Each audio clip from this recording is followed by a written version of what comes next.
18 फरवरी 2020 पश्चिम बंगाल के मिदनापुर डिस्ट्रिक्ट के हल्दिया में जियूर गली घाट पे कुछ लोग मॉर्निंग वॉक के लिए जा रहे थे, जहां पे उन्होंने हुगली नदी के किनारे कुछ जलते हुए देखा। कुछ लोगों को लग रहा था शायद कोई कचरा जला रहा होगा, लेकिन बहुत सारे लोग बहुत फ्रीक्वेंटली इस जगह पर आया करते थे। उन्होंने कभी भी किसी भी इंसान को यहां पर कचरा फेंकते हुए नहीं देखा और ना ही उन्होंने किसी को कचरा जलाते हुए आज तक देखा था। खैर, अभी लोगों के दिमाग में ये चीजें चल ही रही थी कि अचानक से यहीं से जहां पे ये चीजें जल रही थी वहां से बहुत तेज स्मेल आनी शुरू हो जाती है, जिसके बाद लोग इस जगह की तरफ भागते हैं। जैसे ही वो भाग के वहां पे पहुंचते हैं, वहां पे वो देखते हैं कि शायद वहां पे इंसानों को जलाया जा रहा था और उसी समय वहां पे दो लोग भागते हुए भी वहां से निकल रहे थे। लोगों ने इन लड़कों का पीछा करना शुरू किया, लेकिन वो लड़के इन लोगों के हाथ नहीं आए।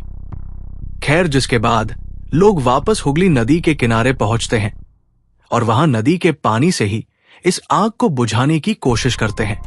थोड़ी ही देर में जब लोग आग से कंट्रोल पा लेते हैं तो वो देखते हैं कि वो कुछ और नहीं, जो चीजें जल रही थी वो दो इंसानों की बॉडीज थी। अब ये जानना मुश्किल था, लाशों की हालत इतनी खराब थी कि वो ये देख के पता नहीं लगा पा रहे थे कि ये मर्द है या फिर औरतों की लाशें हैं। खैर, इसी बीच कुछ लोगों ने पुलिस को भी कॉल कर दिया था और दुर्गाचक पुलिस वहां पे थोड़ी ही देर में पहुंचती है, जिसके बाद दुर्गाचक पुलिस वहां पे इन बॉडीज को देखना शुरू करती है। इन दोनों बॉडीज में से एक बॉडी तो बिल्कुल ही जल चुकी थी, जिसको आंखों से देख के पता लगाना लगभग नामुमकिन था कि ये बॉडी जो है वो किसी मर्द की है या फिर औरत की है। वही दूसरी तरफ जो दूसरी बॉडी थी वो अभी तक इतनी ज्यादा जली नहीं थी। उसका फेस जल चुका था, कुछ बॉडी पार्ट जल चुके थे, लेकिन देखने से क्लियरली लग रहा था कि वो जो लाश थी वो किसी और की नहीं बल्कि एक लड़की की थी, जो शायद अभी बहुत ज्यादा उम्र की नहीं थी। इसके बाद पुलिस फॉरेंसिक टीम को वहां पर बुलाती है, लेकिन अनफॉर्चुनेटली फॉरेंसिक टीम के लिए भी ऐसे आंखों से देख के पता लगाना लगभग नामुमकिन था। इनफैक्ट वो बहुत सारी कोशिशें कर रहे थे कि शायद किसी तरह से वो इन बॉडीज का चेहरा पहचान सके, लेकिन ये लगभग इम्पॉसिबल ही था। लेकिन थोड़ी ही देर में फॉरेंसिक टीम वहां से कुछ इंपॉर्टेंट चीजें ढूंढ लेती है, जैसे जो लड़की थी जिसकी बॉडी अभी ज्यादा जली नहीं थी, उसके उनको वहां पे कुछ हेयर दिखाई देते हैं जो कि उसने कलर करवाए हुए थे। बेसिकली क्लियरली पता लग रहा था कि ये लड़की कोई यंग लड़की थी जिसने अपने बालों पे गोल्डन और ग्रीन कलर करवाया हुआ था। इसके अलावा उनको इस लड़की के पास से एक एयर रिंग भी मिलती है जिसपे SJP लिखा हुआ था। लेकिन अभी जो ये मिस्ट्री थी ये सुलझाना लगभग नामुमकिन थी कि आखिरकार ये SJP का मतलब क्या है, ये लाशें किसकी हो सकती है और कैसे पुलिस इनको पहचान पाएगी।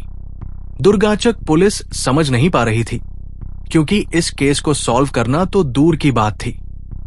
पहले उनको ये पता लगाना था कि आखिरकार ये लाशें किसकी हैं, जो कि उनके लिए सबसे बड़ा टास्क था। खैर, ये सब कुछ होने के बाद दुर्गाचक पुलिस आसपास के एरिया को इन्वेस्टिगेट करना शुरू करती है। सबसे पहले वो देखते हैं कि इन लाशों के थोड़ी ही दूर एक गड्ढा खोदा गया था, जिसका मोटिव क्लियर था।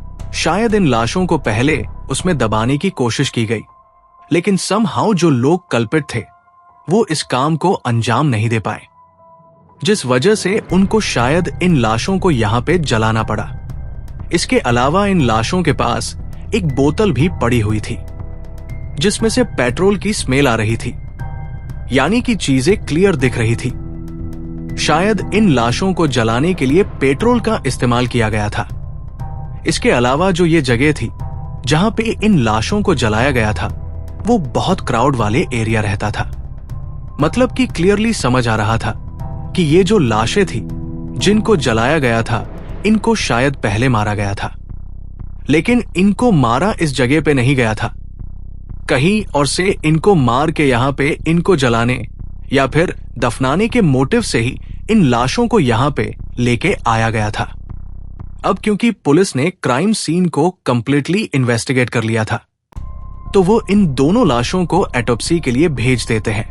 और इसके बाद पुलिस के पास सिर्फ एक काम था, ऑटोप्सी रिपोर्ट का वेट करना, क्योंकि इसके अलावा उनके पास ना ही कोई इंफॉर्मेशन थी इन लाशों की और ना ही कुछ इस तरह का था जहां से इन दोनों लाशों की कोई इंफॉर्मेशन निकाल पाए।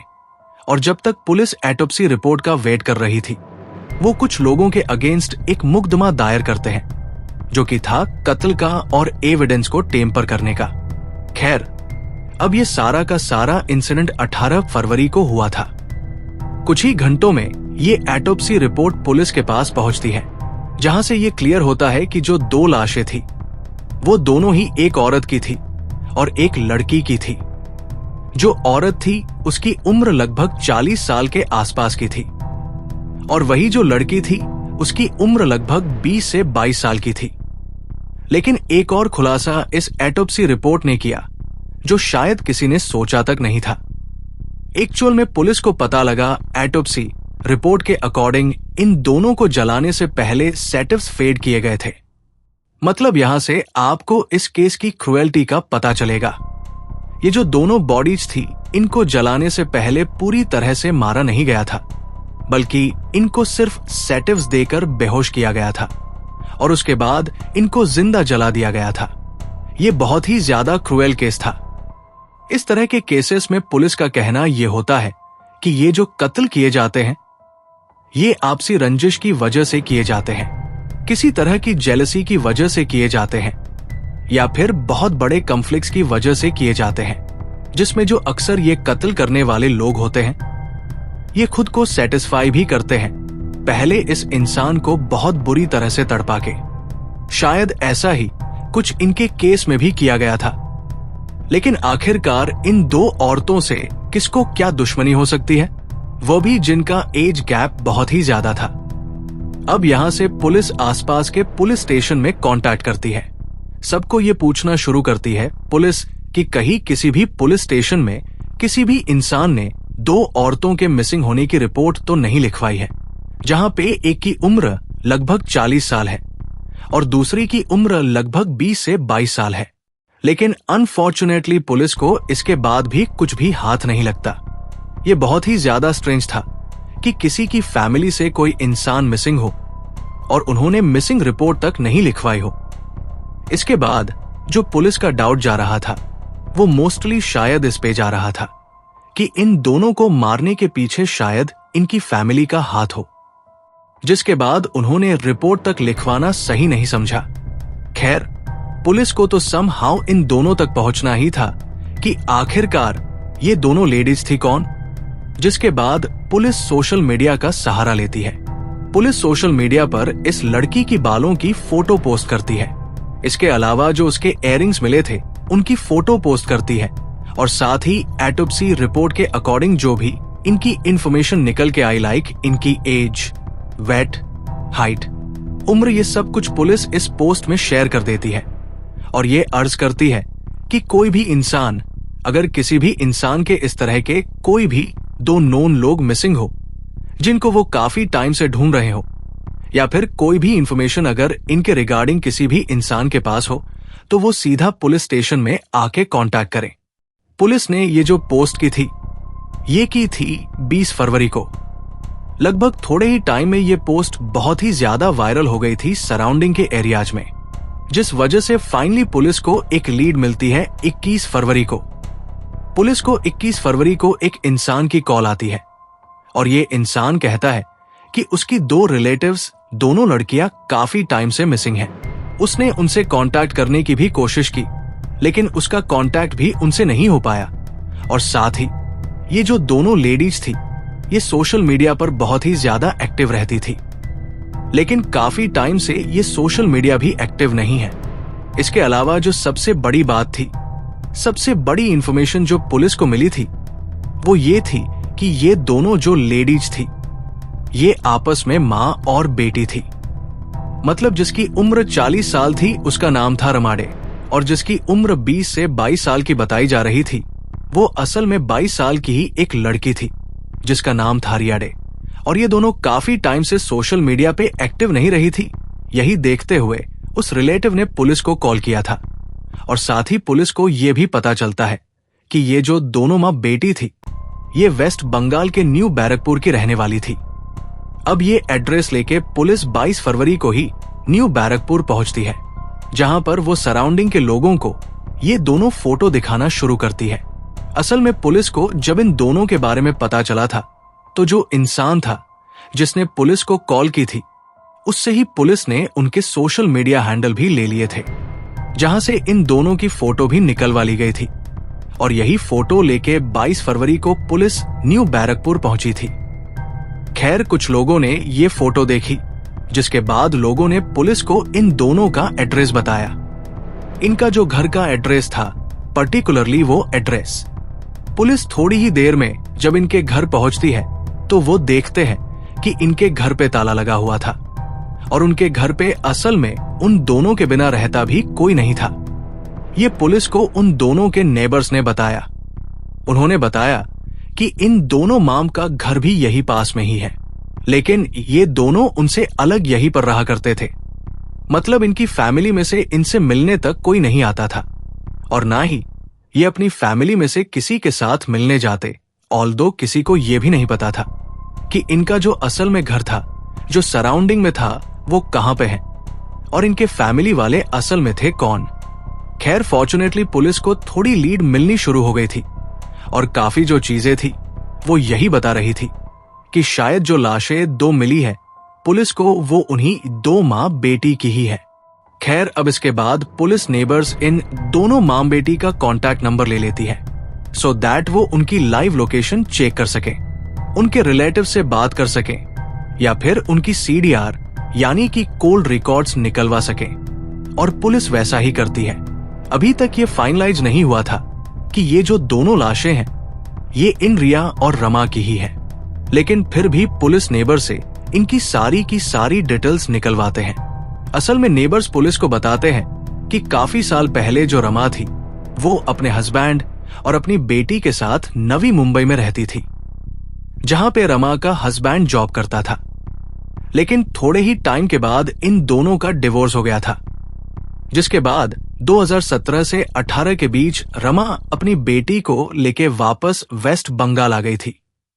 लेकिन वेस्ट बंगाल आने के बाद ये दोनों अपने मायके वालों के साथ नहीं रह रहे थे। इंस्टेड इन्होंने अलग से एक अपार्टमेंट लिया था जो कि था हल्दिया में। लेकिन ये सब होचपच के चलते जो रिया थी उसकी जो क्वालिफिकेशन थी, उसकी जो एजुकेशन थी वो ढंग से कंप्लीट नहीं हो पा रही थी और 12 में वो फेल भी हो गई थी, जिसके चलते वो वापस यहां पर पहुंचते हैं और न्यू बैरकपुर के एक हाई स्कूल से उसकी जो स्कूलिंग थी वो कंप्लीट करवाने का सोचते हैं। लेकिन जो रिया थी उसको न्यू बैरकपुर का ट्रैवल करना बहुत ज्यादा लगता था, जिस वजह से वो न्यू बैरकपुर में ही एक अपार्टमेंट ले लेती है रहने के लिए। वही दूसरी तरफ जो रमा थी उसने हल्दिया में ही रहना शुरू किया।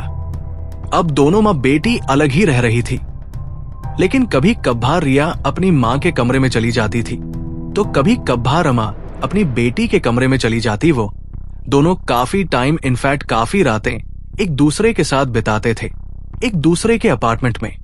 इस तरह से दोनों की लाइफ चल रही थी। बाकी किसी भी फैमिली मेंबर से, किसी भी रिलेटिव से उनका कोई कांटेक्ट नहीं था, कोई लेना देना नहीं था। खैर इसी बीच 22 फरवरी की शाम तक ही पुलिस के पास इन दोनों की CDR भी पहुंच जाती है, जहां पर पुलिस सबसे पहले रमा की CDR चेक करते हैं तो वो देखते हैं कि उसमें एक कांटेक्ट था जिससे रमा की काफी घंटों घंटों बातें होती थी। कभी कभार इनकी बात होना कुछ दिन बंद हो जाती थी, लेकिन उसके बाद फिर से ये सब कुछ ऐसे ही कंटिन्यू हो जाता था। ये जो इंसान था जिससे रमा की इतनी फ्रीक्वेंटली बात होती थी, उस इंसान का नाम था सद्दाम हुसैन। सद्दाम हुसैन की उम्र थी 26 साल। लेकिन दूसरी तरफ इसके बाद पुलिस रिया की कॉल रिकॉर्ड्स चेक करना शुरू करती है, लेकिन पुलिस इस सब में कुछ बहुत स्ट्रेंज देखती है। ये जो सद्दाम हुसैन था जो रमा से बहुत ज्यादा बातें किया करता था, वही इंसान रिया से भी काफी घंटों घंटों बातें किया करता था फोन में। ये सब कुछ पुलिस के लिए बहुत स्ट्रेंज था कि कैसे एक इंसान माँ से भी उतनी ही देर बातें करता है, उसकी बेटी से भी उतनी ही देर बातें करता है। अब यहां से पुलिस को थोड़ा थोड़ा डाउट सद्दाम पे होना शुरू हो गया था। खैर, अब इसके बाद पुलिस सद्दाम की सीडीआर निकलवाती है और साथ ही उसकी लाइव लोकेशन भी चेक करती है इस इंसिडेंट की रात की। मतलब 17 फरवरी की रात की कि आखिरकार उसकी लाइव लोकेशन 17 फरवरी की रात कहां की थी।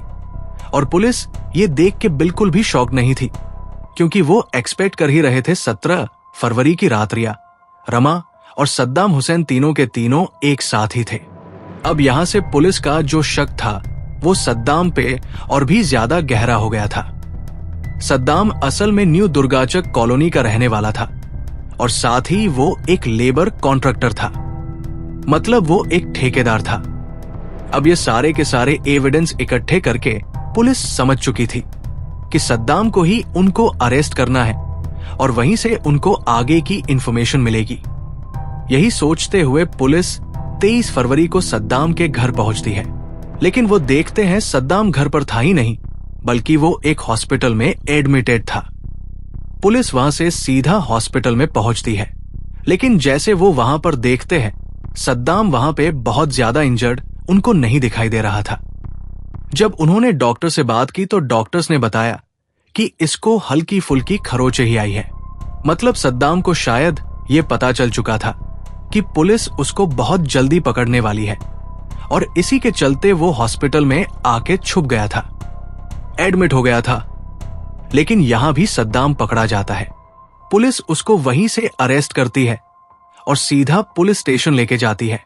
इन्वेस्टिगेशन के दौरान सद्दाम भी बाकी कल्प्रिट्स की तरह खुद को बचाने की पूरी कोशिश करता है, लेकिन जब पुलिस उसको उसकी लाइव लोकेशन दिखाती है 17 फरवरी की, थोड़ा सा स्ट्रिक्ट वे में उससे पूछताछ करना शुरू करती है, तो सद्दाम टूट जाता है और सद्दाम वो सब कुछ बताता है जो कुछ भी इन सब में हुआ था और क्यों सद्दाम ने आखिरकार इतनी क्रूलिटी से दोनों का खून किया था।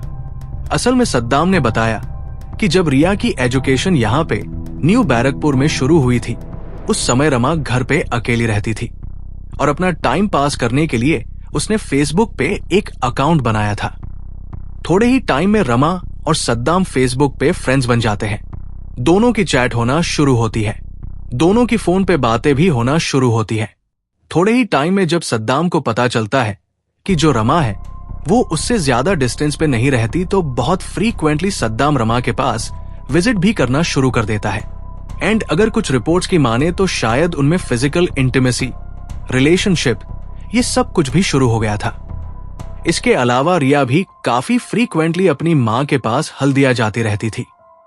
एक दिन जब वो अपनी माँ के कमरे में पहुंचती है तो वो देखती है कि वहां पे सद्दाम भी बैठा हुआ था।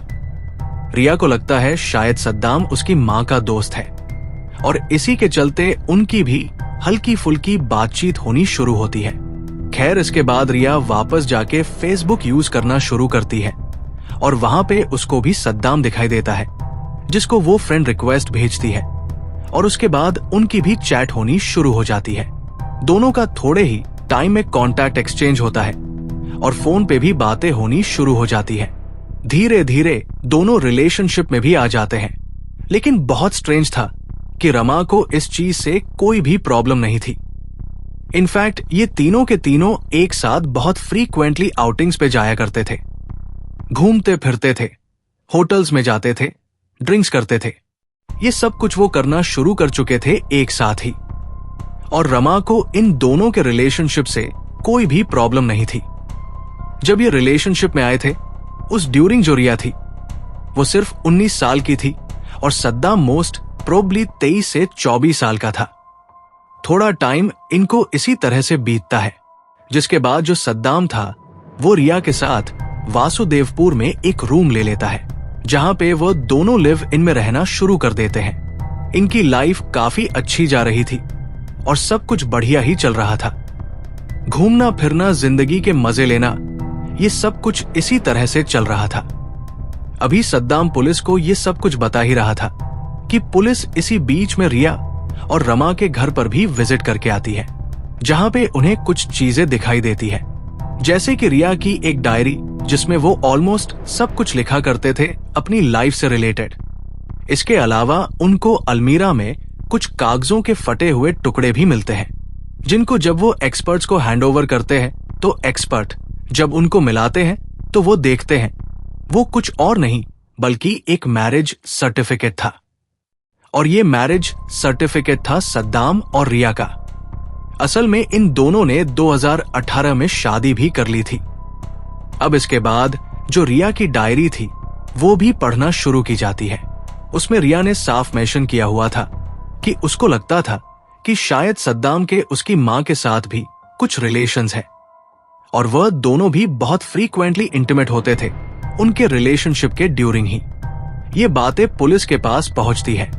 अभी सद्दाम आगे की कहानी बता ही रहा था।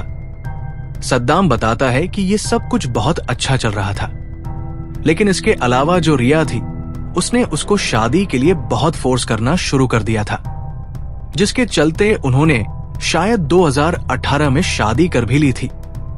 लेकिन इसके अलावा रिया को कुछ और भी पता चला था। उसको पता चला था कि जो सद्दाम था वो पहले से ही मैरिड था और उसके 2 बच्चे भी थे, लेकिन रिया को उसने अभी तक कुछ भी नहीं बताया था। इनफैक्ट जब वो रिलेशनशिप में आए थे तो उसने रिया को यही कहा था कि हम शादी कर लेंगे और वो सिंगल ही है। लेकिन यहां पर रिया के पास कुछ और इंफॉर्मेशन आनी शुरू हो गई थी। अब रिया चाहती थी कि जो सद्दाम है वो अपनी फैमिली को, अपनी वाइफ को छोड़ दे, अपने बच्चों को छोड़ दे और उनके साथ शिफ्ट हो जाए।